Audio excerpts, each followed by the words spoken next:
Shalom, shalom, shalom, family. I want to give call halal to Yahawashi, Yahawashi. We do so in his beloved Son, who the world ignorantly calls Jesus Christ. Call halal, that's all praises, and a heavenly Father, who the world ignorantly calls Jesus Christ, family. Today, I'm going to be touching on why did the Messiah die? Okay, what was the Messiah's purpose in dying? Okay, this is a very important topic. Especially considering the fact, if you consider yourself a Christian, considering if you consider yourself a Christian, this is something you definitely should know.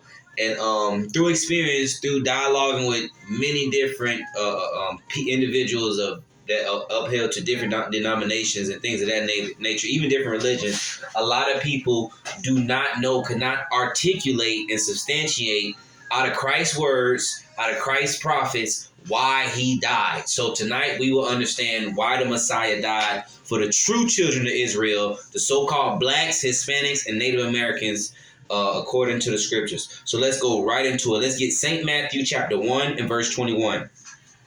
Okay? Selechya, family. This is St. Matthew chapter 1 and verse 21. And she shall bring forth a son, the she is Mary, and thou shalt call his name Jesus. For he shall save his people from their sins. Now, first things first, real quick. There's no J in the Paleo-Hebrew, okay? There's no J in the Paleo-Hebrew alphabet.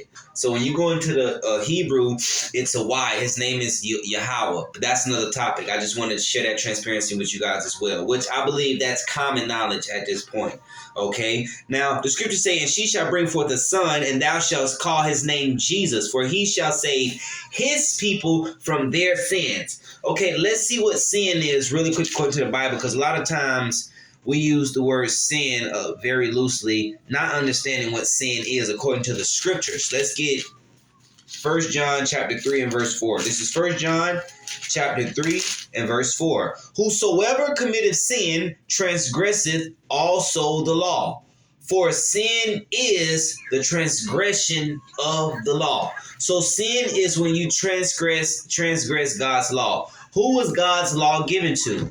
Well, the children of Israel. Well, let's get it out the scriptures. Because remember, we never take my word for it. Isaiah 20 and 10 says, for precept must be upon precept, here a little and there a little. What is a precept? What is the definition of a precept? Well, when you go into the English literation for the word precept, it literally means a general rule. So, for example, in Exodus 20, the Most High said, thou shalt not kill. That's a general rule to the Israelites because the law was given to him.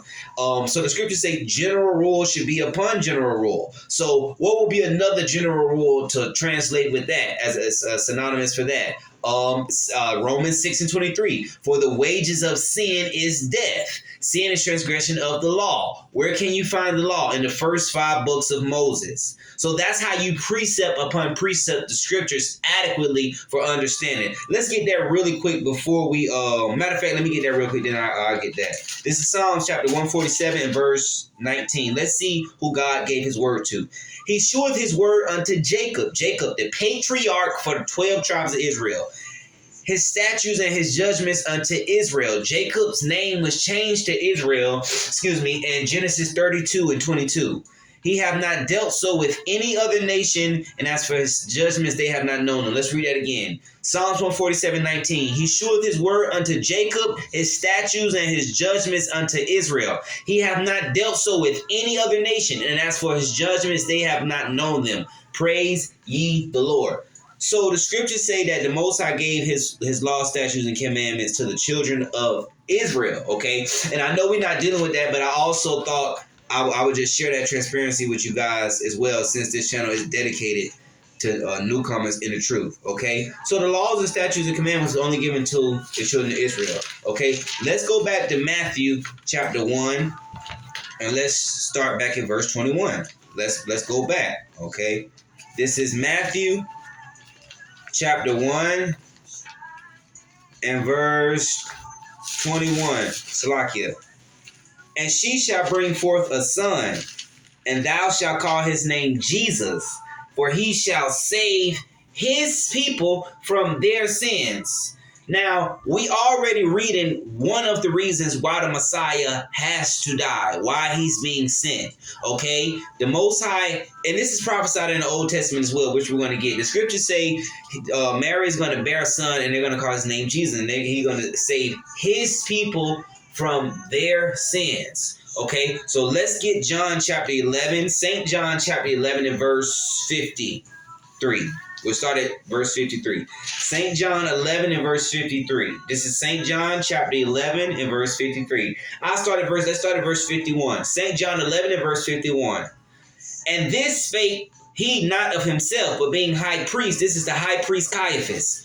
Him this spake not of himself, but being high priest that year, he prophesied that Jesus, the same person we just read about in Matthew chapter 1, that Jesus should die for that nation. Who is that nation he's talking about? We just read it in Matthew 1:21. The children of Israel, his people. And we're going to precept that. And not for that nation only, but that also he should gather together in one, the children of Israel that were scattered abroad. The children of Israel were scattered throughout the four corners of the earth. So that's why I say, going back into the Old Testament, when you read the book of First Kings, First and Second Kings, and what else? First, Second Kings, and I believe selechya family. I believe Chronicles as well.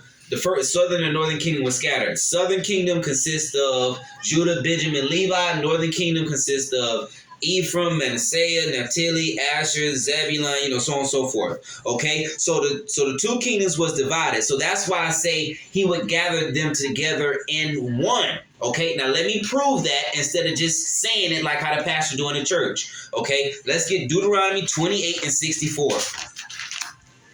Deuteronomy 28 and 64. This is Deuteronomy chapter 28 and verse 64. And the Lord shall scatter thee among all people, from the one end of the earth even unto the other. And there thou shalt serve other gods, which neither thou nor thy fathers have known, even wood and stone. This is to the children of Israel, prophesying them that they will be scattered throughout the four corners of the earth. Let me just get chapter 1 real quick, just to prove that. Deuteronomy 1 and 1. These be the words which Moses spake unto all Israel on the Jordan side in the wilderness. So this is what Moses spake. This is the prophecy he spoke unto the children of Israel. Okay, let's read that again. He said, and the Lord shall scatter thee among all people, from the one end of the earth even unto the other. When you look at history, archaeology, and prophecy, first of all, the Haitian diaspora, if you're not familiar with the Haitian diaspora, we'll get into that more. Not today, but later on in a duration of this channel. Okay? The Haitian diaspora was one of the biggest diasporas in the world. Okay? So, when the scriptures say, why I said that. Okay, just giving an example with that. For example, the so-called Haitians will be from the tribe of Levites, but because we were scattered, it could be Levites in Europe, it could be Levites in Jamaica, it can be Levites in Amsterdam, it can be Levites in all of these places, which quite frankly, I'm sure that they are. But according to history, archaeology, and prophecy, that's why the 12 tribes of Israel, the names on the charts are assimilated the way they are according to the scriptures, okay? Because that's where they'll be geographically, and they'll fit those prophecies in these latter days, okay? So that's why that lines up with that. But the scriptures say, let me read this. Now let's go back to John real quick. Let's go back to John chapter 11. This is John chapter 11, verse 51.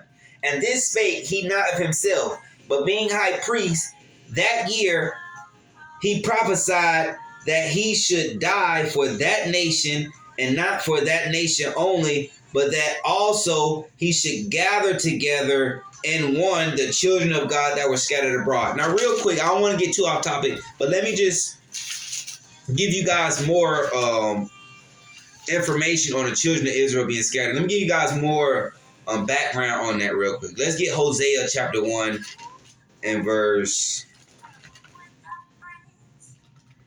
Hosea 1 and 10. This is Hosea chapter 1 and 10, right after Daniel. Hosea chapter 1 and 10. I'll start at verse 9. Then said God, call his name Lami, for ye are not my people, and I will not be your God. Now he's referencing when he casted off the northern kingdom, okay? Verse 10, yet the number of the children of Israel shall be as the sand of the sea, which cannot be numbered nor measured. When they say the children of Israel should be as the sand of the sea, it's talking about how we have a high birth rate, how it's a lot of us, as we see prevalent today. Yes, the scriptures are very real, okay? This is why they trying to pass laws with abortion clinics, okay, to stop these prophecies and to stop the children of Israel from spreading, okay? But it's nothing they can do to stop this. Thus said the Lord, thus said the Holy Bible. Okay, verse 10. Yet the number of the children of Israel shall be as the sand of sea, which cannot be measured nor numbered. Watch this. And it shall come to pass, which means it's going to happen. This hasn't happened yet. That in the place where it was said unto them, ye are not my people, how they say we are not the real Jews. Well, everybody's waking up at a phenomenal rate, even some Gentiles, but it's still a large multitude of different nationality of people saying we're not the children of Israel, right? Verse 10, yet the number of the children of Israel shall be as the sand of the sea, which cannot be numbered nor measured. And it shall come to pass that in that place where it was said unto them, ye are not my people, there it shall be said unto them, ye are the sons of the living God. Okay, so this is all going into when Northern Kingdom was cast off. I'm just trying to get y'all familiar with a little bit of the of Hebraic history, of our history of the scriptures, because a lot of these things is not brought out in the Christian church at all. All you hear is Psalms 23 and 1, Philippians 4 and 13. Okay, that's all you hear. I can do all things through Christ Jesus who strengthened me, but don't keep no commandments. Okay, and this Bible go deep. Okay, so we really gonna have to pay attention. Okay, if we want to abound in the Lord, especially if we finding out who we are, and we're gonna have to focus, man, and apply these scriptures. Trust me, I was the same way. I was like, man, this is a lot, man. First coming 7-8 years ago, I was, man, this is a lot. I don't know, but through time, me praying to the Most High, he put out, and I was asking him to put the spirit and the zeal on me to study your word, to want to study your word and to admire your word. And he did just that. Okay, but you have to want those things. You have to want to get close to him. Okay, so just selechya him, just sharing transparency on a little history of the split of the southern and northern kingdom. Okay, now let's go back to John chapter 11, verse 54. This is John chapter 11, verse 54. Verse 50, I'll start at verse 53. I'll start at verse 52. And not for that nation only, but that also he should gather together in one the children of God that were scattered abroad. The children of Israel that was scattered abroad, okay? All of the children of Israel has not been scattered abroad yet, okay? Let me prove that real quick, then we go get back into the meat of this lesson, okay? I'm going to prove that real quick, that all the children of Israel has not been gathered together yet. I know a lot of us already know that yet. It's pretty much common knowledge, but just in case anybody new watching, I want to share the transparency with them as well. Let's get Deuteronomy 25 and 19. This is Deuteronomy chapter 25, verse 19. Therefore it shall be, when the Lord thy God hath given thee rest from all thine enemies round about, in the land which the Lord thy God giveth thee for an inheritance to possess it, that thou shalt blot out the remembrance of Amalek from under heaven, thou shalt not regret it. If you watch my videos, you know who Amalek is a descendant of. Amalek is a descendant of Esau, Genesis 36 and 9 on down. And Esau is the progenitor of the so-called white race. Amalek is the progenitor of the fake Jews, the Jewish people. All Caucasians descend from Esau. This is very important. All Caucasians descend from Esau. But Amalek, the Jewish man, is divided through that seed by itself. Okay, that's just the way the Most High had their genealogy set up. Okay, every Caucasian, Irish, Dutch, English, all them come from Jewish, all them come from Esau. But the Most High gave Amalek, the Jewish man, his own ite, if you will, because the word ite, it just means a descendant of. So Jewish people are Amalekites. They're descendants of Amalek, but they're also the descendant of Esau. Okay, they're just a descendant of Amalek. Excuse me, which will be called Amalekite, and the suffix ite means a descendant of. So let's say I said I'm gonna take. My name is this is my first time saying this. My real name is John Quayle. So let's say I said I'm gonna take me and my John Quailites to the store. Who am I referring to? Me and my kids are me and my kin. Okay, I think that's fairly prevalent through that literature. Okay, let's touch back on that. So I just wanted to share that with y'all. So if you watch my videos, you know who Amalek is. I went through all of that before. Okay. Let's read that again. Therefore it shall, Deuteronomy 25:19. Therefore it shall be, when the Lord thy God have given thee rest from all thy enemies round about. Do we have rest from all our enemies round about? This is end time prophecy. We still getting shot and killed day in, day out. Lord knows I ain't stealing out of the store. I still get followed in stores. We have no rest here, and we never will. And it's not a coincidence. They don't follow East Indians in the store. They don't follow Chinese people in the store. They don't follow Hawaiian people in the store. They don't follow Polynesian people in the store. But they follow the true children of Israel in the store. And see, a lot of y'all are carnal, and y'all thought that these things were coincidence. All of these things are curses. And I said I was going to do a lesson on the Quran and Jewish Talmud next, exposing all the foolishness and racism. But I think I want to do a lesson on the curses, because a lot of people, you guys don't understand, everything we're going through from the head to the shoulders is a curse that the Most High put on us for disobeying His commandments and for paying for the sins of our forefathers. Okay, thus said the Lord, thus said the Holy Bible. Okay, let me read that one more time. Deuteronomy 25:19. Therefore it shall be, when the Lord thy God have given thee rest from all thy enemies round about, in the land which the Lord thy God giveth thee for inheritance to possess.